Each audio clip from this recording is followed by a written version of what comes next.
We're ready. All right. Our group came together to research the effects of early dietary modification on type 2 diabetes.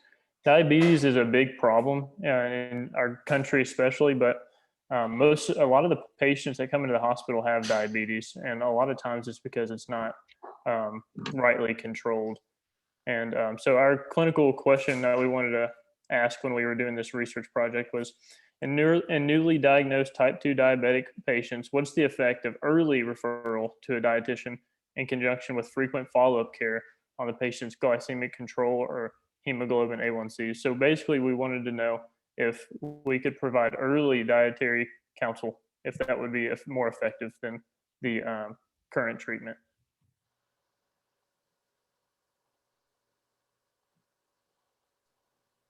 And then our nursing implications for this include advocating for early dietary consultation for newly diagnosed type 2 diabetic patients in order to provide personalized care for glycemic control and hemoglobin A1C. Based on this review, these early referrals help ensure the best possible outcome for their individual disease process. Nurses can also help by providing printed resources and educational documents based on current evidence for patients related to their individual care.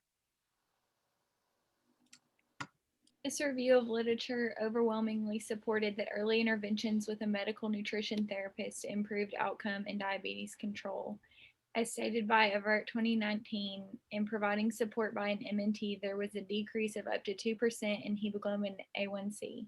Dorothea Orum's self-care deficit model and interventions with a dietitian, while also educating the patient on providing care for themselves to the best of their abilities, will help improve and maintain their glycemic control and decrease the need for medical interventions that prevent devastating and costly long-term complications. Ongoing research is needed to further evaluate dietary control on the long-term impact of type 2 diabetes.